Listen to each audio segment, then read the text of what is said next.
when we're not communicating, we think we become mind readers and we start telling ourselves all of these stories about, the actions that the other person is taking. And so just recognizing that, it's not always about you and you can't control whatever your partner is going through.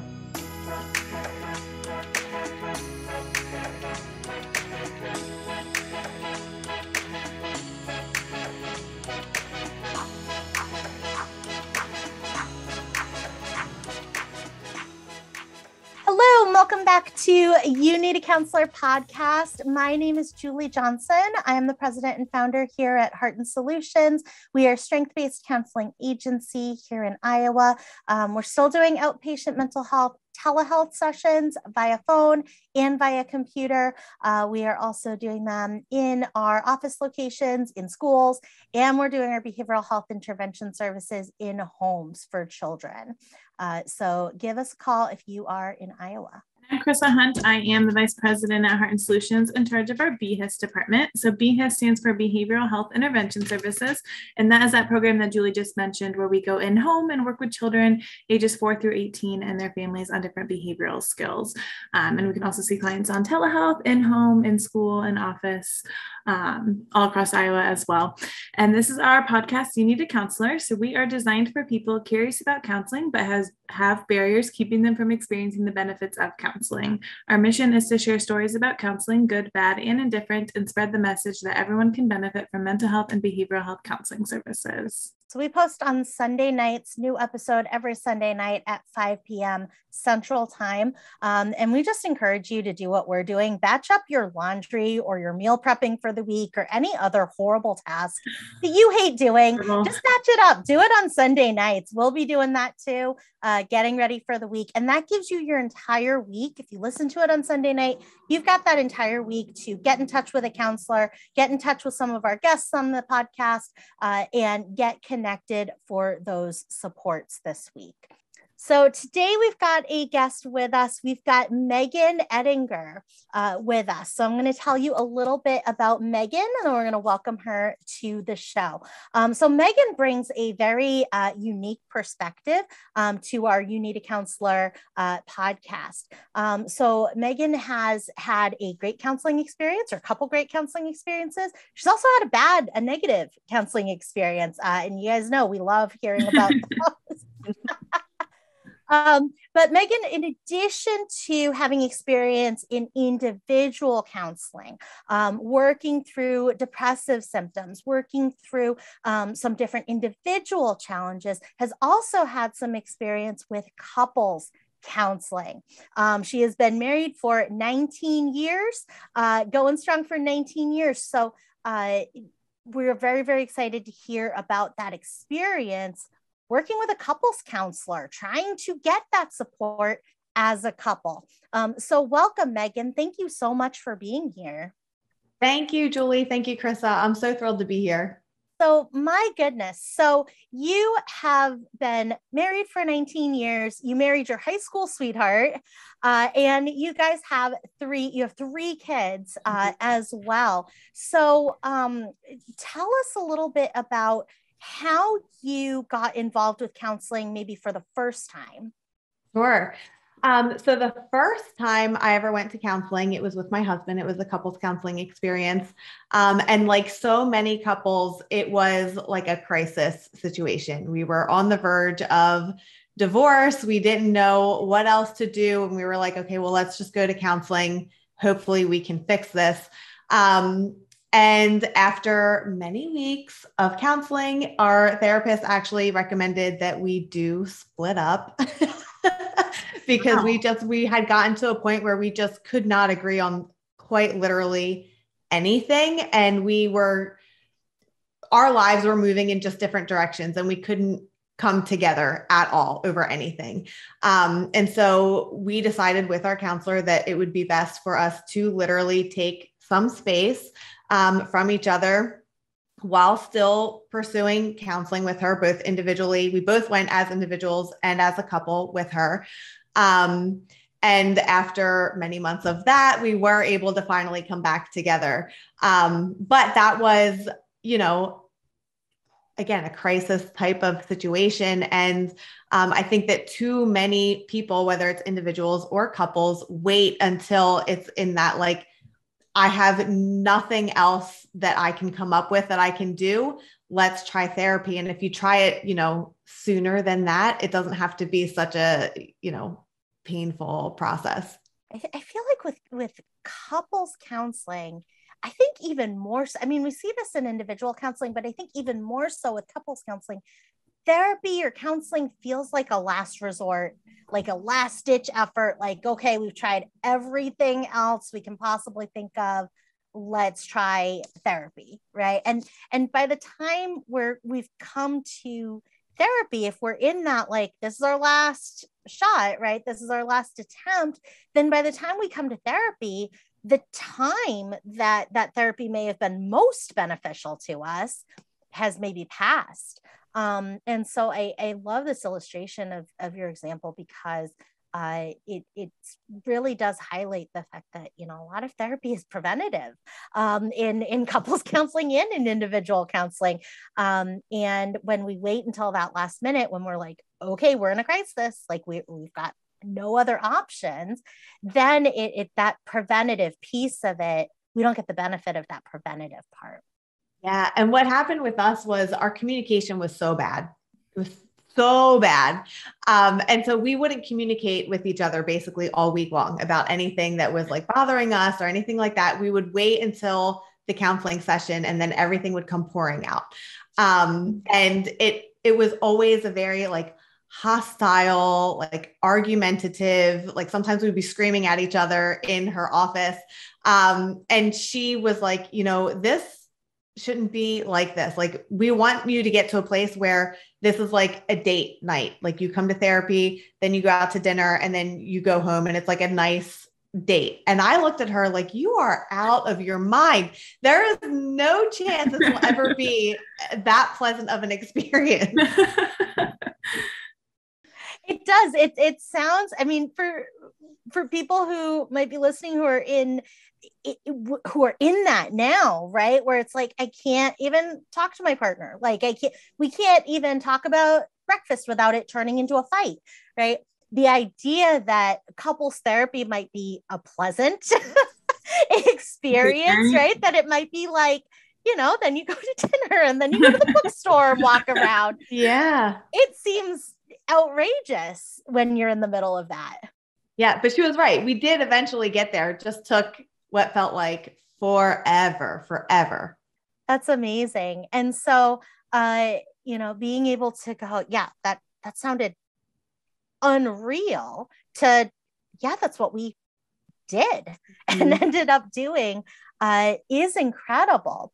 So what kinds of, it sounds like you guys had a lot of just conflict, right, in the relationship, and the communication was a big part there. So what kinds of things, at what point did you decide, okay, let's go see a counselor? Kind of how did that evolve as the last resort effort? Yeah. So, a lot of people hear our story and they think like, oh, that's so cute, or that's so nice, you married your high school sweetheart. And it is, but we definitely rushed into things. And we never took the time to really figure ourselves out as individuals.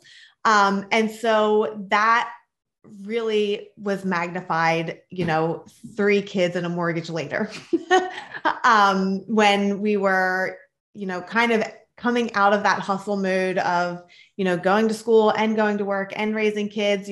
We were kind of slowing down a little bit and starting to realize like, oh, we have very different goals. We have very different ideas of what's important to spend money on. We have very different ideas of what we do, during the week after work and after school with the kids. Like, just all of those little details are so important because they're so foundational to the way you live your everyday life. As far as like long-term goals were concerned, we were on the same page, but day to day, what was important and what was not important, we were not aligned. That's so important. Those values of those minute to minute things that like actions that we're doing, right? Mhm. Like what are we at home on the after school, right? Or are we out at activities after school? Are we out watching, soccer games after school? What are we doing with our kiddos? What are we doing when they're at school, right? And those little things that even like a morning routine or a nighttime routine, a bedtime routine, evening routine, all of those things matter so much because that's our everyday life. And if we, that I love that you kind of differentiate between like that bigger picture end result goal. And that's kind of like, those are sometimes kind of fun conversations as couples, because it's like, oh, when we retire, right? Like when we're old, our grandkids, like those long-term fun things. But then what you're talking about, getting down into like the day-to-day, the nitty-gritty of it, can be vastly different in terms of how we think we're going to get there. And so important because a lot of times our values become intensified or highlighted as we notice that they're different from our partners. And then if we don't know how to communicate those conflicts with our partner, it is a recipe for some of those conflicts. Yeah. And we were so stubborn. And because we weren't able to communicate effectively, what would happen was someone would raise, some kind of concern and the other person would take offense. So now I'm mad that you're offended by what I said. You're mad at me for saying it in the first place. And now we're both just dug into our stance and there's no room for compromise. And so after, a few years of that, almost every single day, it was like, we cannot live like this. So either we need to go to counseling and figure this out, or we need to get out of this marriage because this is not good for us. This is definitely not good for the kids.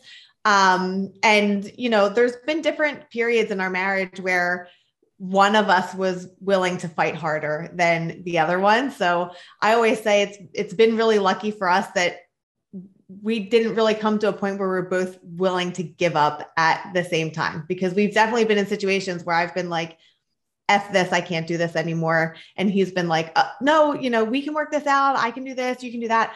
And then on the flip side, there's been times that he's been like, this is too much. I can't do this anymore. And I've come back and been like, no, we can fight for this. We can do this. So, it just, every marriage is different, but I think what I want people to get out of this is that, if both people are willing to learn how to communicate and make some sacrifices and come together on things, it can be great. And marriage counseling doesn't have to be something that you wait and like push off. It should be something that you do, pretty routinely throughout your marriage, because, like different stages of life require different strengths in different areas. Right. And we weren't all modeled these behaviors and communication skills growing up. So, yeah, absolutely. It does. I mean, my partner's parents they have a totally different relationship than my parents do. Right. And so I learned things watching my parents that he sees that and he's like, that's nuts. Like, what is that? Yeah. Right. And so, and good things that I consider positive and things that I consider negative. And like and he'll look at it and go, what is that? And then he'll see that in me too, the positive, helpful stuff and the not so helpful stuff. And it is so interesting how sometimes, they say that opposites attract, and I have found that to be true. Yeah. And what you're highlighting with, you both had times where you were ready to be done with the relationship, but not at the same time. And so it kind of is that way in a lot of relationships where, there's kind of that ebb and flow. And like my husband and I, like we always say, we're lucky because we're never both freaking out at the same time. We both freak out, but not at the same time usually. Yeah. And so that is so important. But yeah, I love that you guys were open to doing that and to going to counseling and trying that out, because it can be a really scary thing for a lot of people. And it can be, the fact that you guys went meant that you both were willing to give it a chance. And that's not always the case for every couple. But it certainly seems like it worked out for you guys because you had that willingness. Yeah. It sounds like, those day-to-day, those values things, right? This is what I value. And then the communication piece of it, right? And so what were some of the things that you guys were able to develop together as a couple in terms of your ways of communicating or resolving conflicts? Because I would guess that you guys still have conflicts with each other, but you're able to communicate them and work them through together. What are some of those strategies you guys have learned? Yeah, some of the biggest ones were learning how to fight fair. We were not good at that. We have different styles of communicating. I'm one that has to I have to get everything out verbally. And he is one that, needs time and space. And so that can be a really, toxic kind of cycle if you don't handle it correctly. Because what used to happen is that he would try and take his space and I would chase after him like, no, we need to figure this out. Or I would take his, I would understand his need for space as, him pushing me away or cutting me off in some way, and then my feelings would get hurt.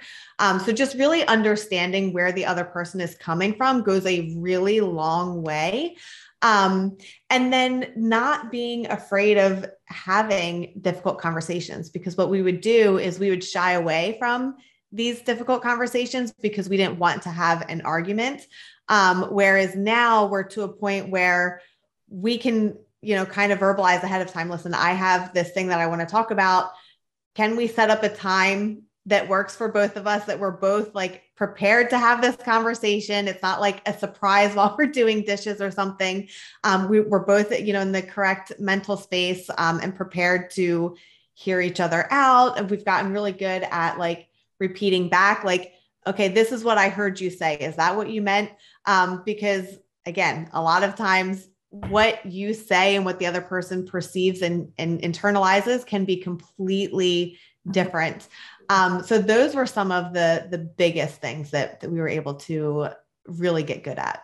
I love that. Being able to interpret what the other person, what our partner does, not as a reflection of their feelings towards us, but as a reflection of who they are. Yeah, exactly. As a person. And I think that, and this is just opinion, this is not clinical information, but what I've found anecdotally is that when we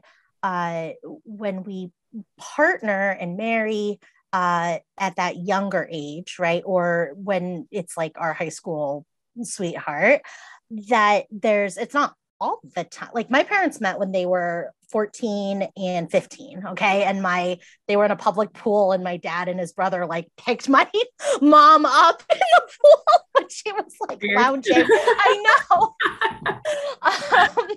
But anyway, so, I mean, and so it's not all the time that this happens, but that if we have not developed who we are as people first, before we develop into the relationship, then the things that the other person or that a partner does that are part of that natural finding out who they are, expressing who they are, can feel like a threat to the relationship because we've built the relationship up around each other.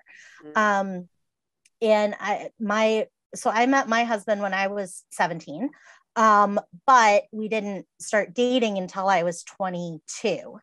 And he will often say that if we had gotten together when I was 17, we would have been divorced by the time we were 22. Yeah. Because I was a very different person at 17 than I was at 22. And he always says that, there's a reason we didn't date, right? When you were that age, because No.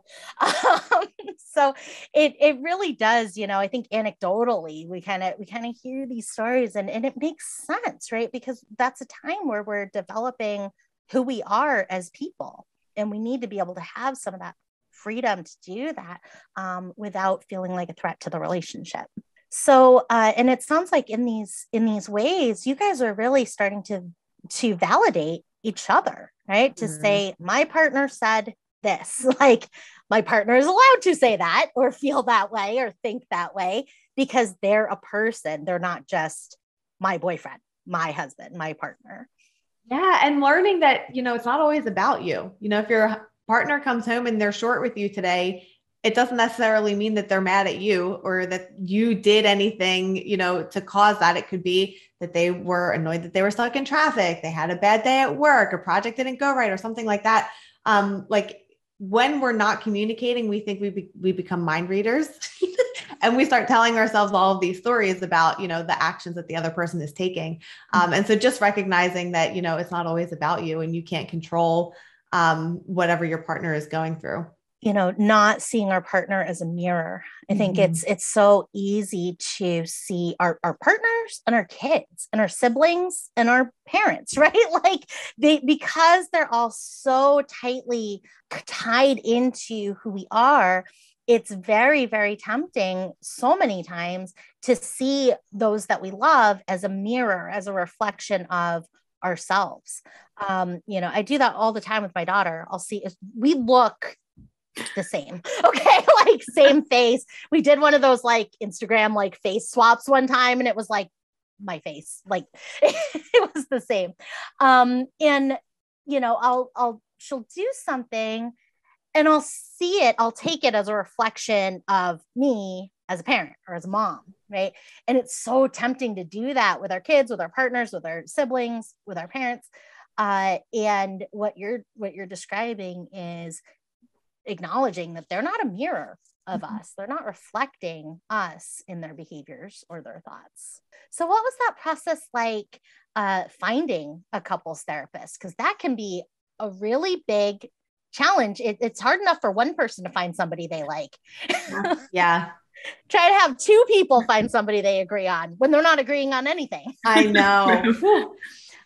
So we've been in couples counseling twice before. The first time, which is the time that we've been talking about so far, we got very lucky. There was someone available right in the town that we live in. Their hours worked with our schedule. And we both liked her as a person and the way that she handled herself in session and the homework that she gave us and all of that kind of stuff. So we got really, really lucky the first time around. The second time around was during COVID. So there were no like in-office visits in the first place.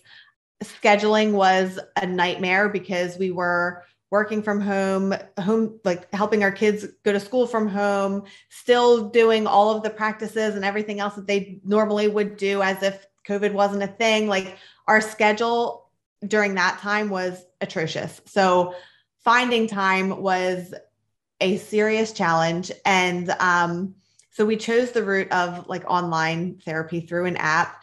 And we kept getting like partnered with these therapists that just did not mesh well with our personality. They didn't understand like where we were coming from as like a young couple with kids that were very active. And so not only were the sessions just very uncomfortable, but the advice that they would give and the homework that they would give, we couldn't apply it because it wasn't practical to our lifestyle. And so that was really, really frustrating and really hard because we were trying to work through, again, these day-to-day type of issues in a different stage of life.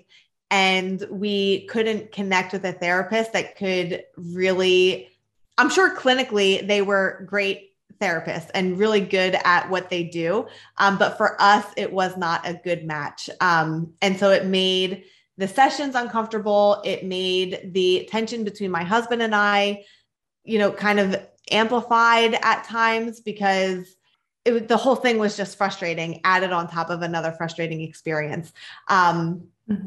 And so we never really connected with anyone at that time. But I was in individual counseling on the side. And so I was able to work through some of my own issues, which were rooted in anxiety and depression, which were feeding some of the, challenges that I was having with my husband. And so as I continued to work on myself, these things that were a really big deal between my husband and I became less and less of a big deal as I kind of healed myself. Yeah, I love that were able to, even though you guys weren't able to find a couples therapist during that time, you were still able to do individual counseling. Mm-hmm. And that's so important because, we're not half of a couple, we're a whole person. And so, the way that we interpret our world and the way that we express ourselves in our world, that is going to impact all of our relationships, our partner, our kids, everybody. And so I love that you were able to still do that, because sometimes it can be very difficult when there are issues that present within the relationship to say, well, I'm going to do my own counseling to work on my part of that, right? Because it involves taking some responsibility for ourselves, and it involves like going, okay, like this is not all me because there's two people involved here, but some of it is me. Right? Yeah. And, taking ownership of your part of the problem can be a really tough pill to swallow. Mm-hmm. How did you do that? Well, I recognized that I was just not okay, just in general. I was experiencing overwhelming depression and anxiety. And I thought that I had the coping skills that I needed. But again, with the pandemic and everything that we were going through, I didn't.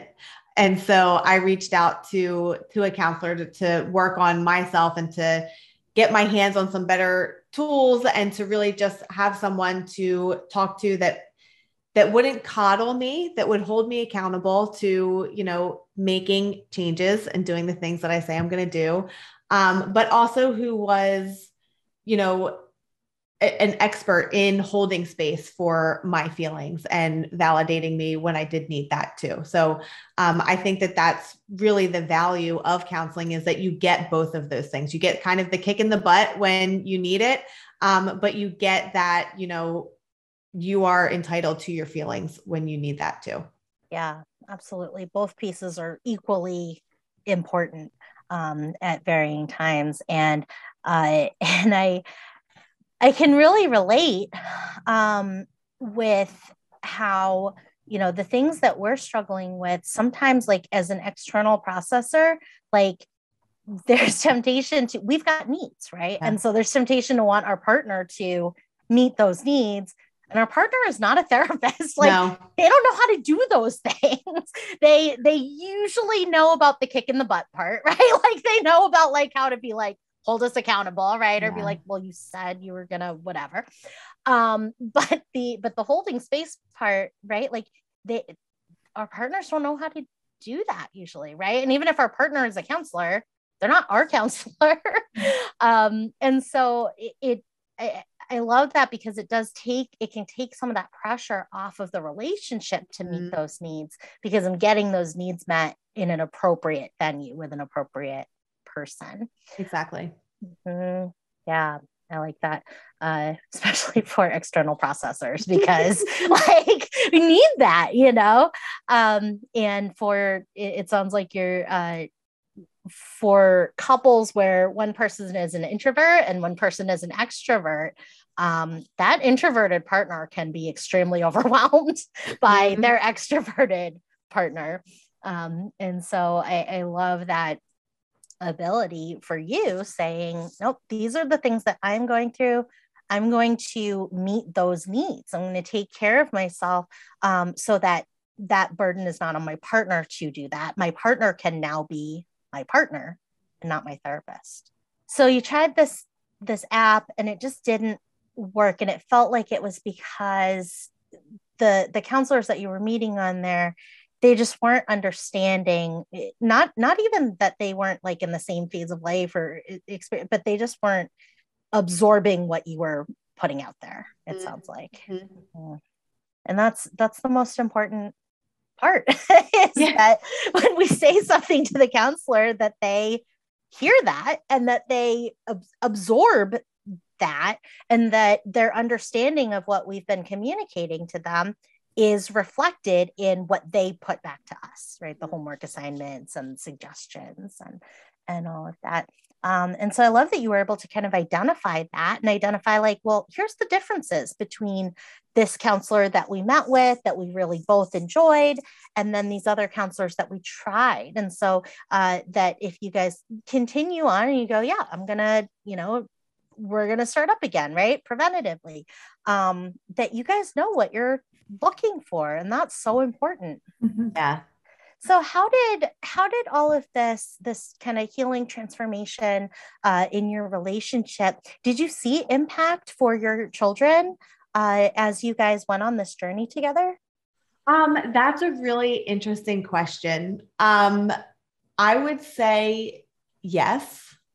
As particularly for me, when I was, in the height of my anxiety and depression, I was very disconnected from my entire family, not just my partner.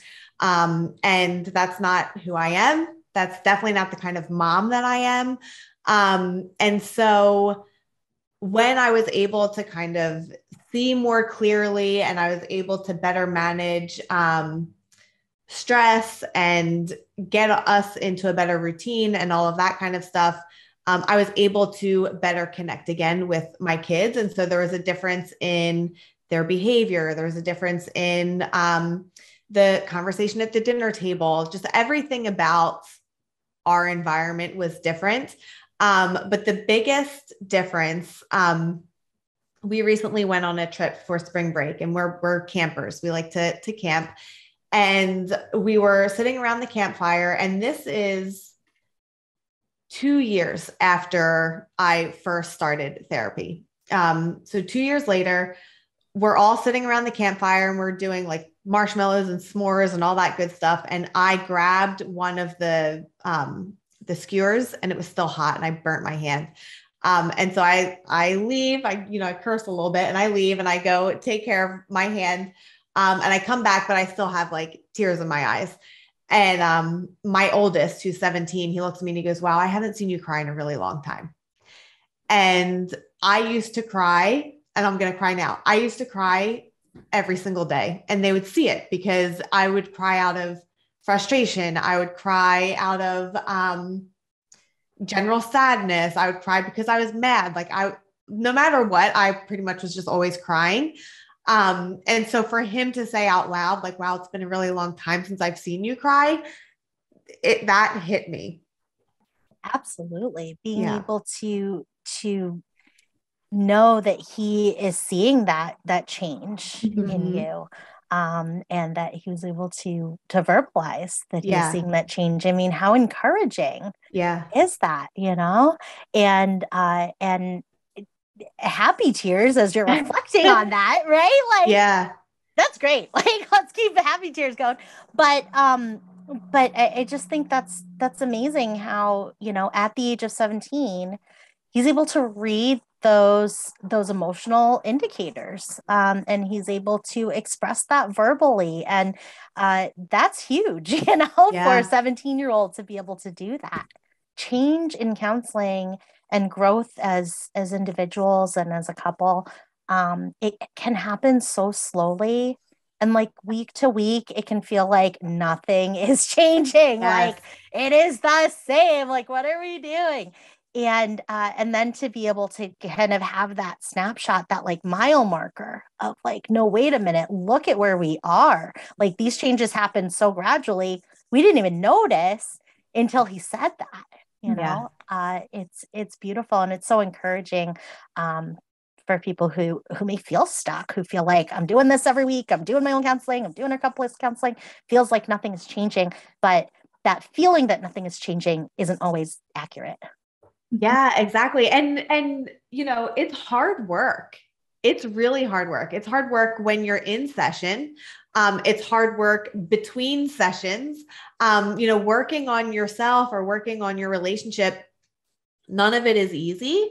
And like you said, it can feel like nothing is changing and it can feel like you're wasting your time. But if you are truly dedicated and putting in the work, things are changing. You just, again, it's happening so gradually, you can't see it. So I do encourage you to kind of take a step back when you're feeling that frustration, like feeling like you're wasting your time, and kind of just trying to focus on like the positive interactions that you're having that used to be very easily not so positive. Absolutely. Something like the family going camping even, right? And Yeah. being able to plan that trip together, things like that are huge when we take that step back to reflect on it. So absolutely, that is beautiful, and I think it comes down to something that we talked about earlier, that willingness, that you very clearly have, and that your partner had, that willingness to do the work, and to do the work in the session and outside of the session, and to work on it. Because again, not everybody has that. And sometimes what we have is willingness to be willing. If we don't have willingness, right, we can have willingness to be willing, which is also a very, very helpful and sometimes overlooked step and asset to the process. When you were going through these symptoms, right, these depressive symptoms, these anxiety symptoms, were you able at the time to see that the impact of those symptoms on your relationship or on your communication, or was it after the fact, after you had been in treatment, that you were able to kind of reflect on that? That is such a great question.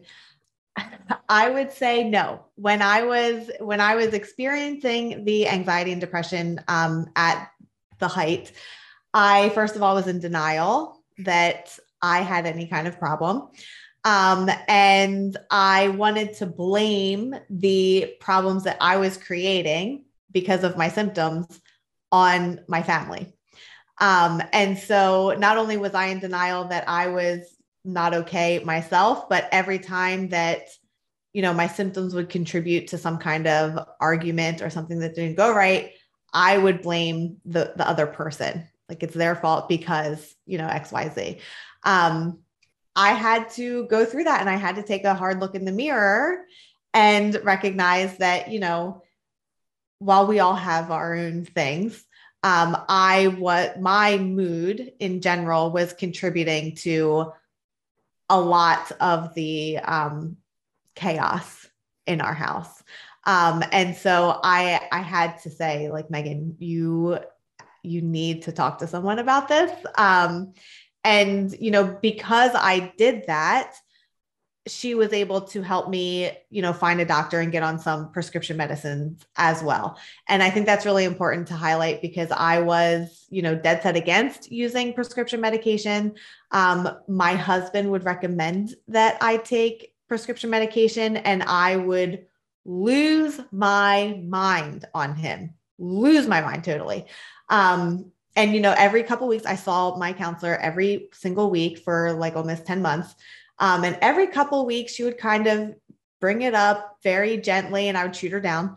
And, after a couple months of that, she finally was able to help me understand that, like, we could make so much more progress in session if I had a stable baseline, because I was experiencing such extreme lows and staying there for long periods of time, that if I could come up to a baseline and stay there, then when I'm, implementing things that we talk about in session, I can still experience the lows, but I don't have to go as low, and I don't have to stay there as long. So for her to be able to get me to see that really did change my life and really did save my family. Wow, that's beautiful, beautiful insight. the medication question can be such a cause for contention within families, and the suggestion of medication by a partner or a parent or an adult child to a parent is typically is done in a attempt to be helpful. But man, when we're in symptoms, that can feel like a spear, right? Yes. That can feel like a attack to our character, to who we are, right? To our individuality and our identity. And so what great insight that is. A couple of things that you said that I just really, really loved is you said that a little bit earlier, you said that, these symptoms were taking away from who you were, right? And you really were able to, and I think it just shows that really great insight that you were like, these were my symptoms. Those were not me. Those were my symptoms. And I think that's such an important distinction. And then you also said, this chaos that I was causing with my symptoms, right? That my symptoms were causing. I think that's such great insight as well, because there's a sense sometimes, right, that we can't control our external world, and that's true. We can't control our external world, but our internal world does impact our external world for sure. And so I think that's just really, really beautiful that you were able to have enough insight to go, I'm going to try to impact my external world by impacting my internal world and healing from the inside out versus trying to change, I'm going to change who my partner is or how they act, or, I'm going to change how they think or anything like that, to being able to go, nope, my partner is fine how they are. If they're not hurting us or things like that, my partner is fine how they are. And it's me. I need, right? Like, bless them, change me. I'm going to change so that I can be accepting of who they are, and not trying to change them all the time. So I think that is beautiful insight. Yeah. One of the things that we spent a lot of time working on in session was learning the difference between a true thought and an anxious thought. And I do still struggle with that sometimes. But the biggest difference now is that when I question, is this an anxious thought? It stops me from acting on whatever that thought is. So if that thought is making me really mad, I can say, that might not actually be true. Let's hold off on, let's cool down for a second. Whereas before I would just fly off the handle. I would act on every thought that came across my mind. So even just taking that second to pause and even just question, is this really true? Or what are the odds of this actually happening? All of those types of things has been really helpful to just keep me more level. Yeah, I like that. Absolutely. It's a great question. And it sounds like even if we don't know the answer, just asking the question gives us that pause to go, ooh, this might be one though. So, right? So let me bump the brakes on it a little bit until I know if it is one or not. And I think that's such a great way, again, of you identifying out what is symptomatic and what is who I am, Megan, as a person. I think that's beautiful. Another way I've heard of doing that is saying, okay, I'm tempted to think, right? My anxiety or my depression is trying to get me to think this or that or the right. My anxiety is trying to tell me that my partner being 10 minutes late coming home from work means that they are never coming home and I'm a single parent now, right? And being able to go okay, but I'm tempted to think that because of my anxiety, right? And because of some of my depressive thoughts. Those depressive thoughts are telling me I'm not worthwhile as a wife. And so of course he's leaving me, right? And then the anxiety is saying now what am I going to do? Right? How am I going to raise these kids? How am I going to whatever? And being able to say no, I'm tempted to think those things, but the actual fact is it's been 10 minutes, right? And they're not here. Those are the facts of the matter. In this context, it sounds so silly. But when you are cooking dinner and expecting your partner to have been walked through the door already, it's not funny. Like it's a real thing. And so I think that people listening right now that do experience, especially if they have both anxiety and depression, they can see that is so real and it happens so quickly. Like it's so hard to catch it. But after a lot of practice, you can get much better at it. Absolutely. It's that if you have kids, so you've probably seen Inside Out.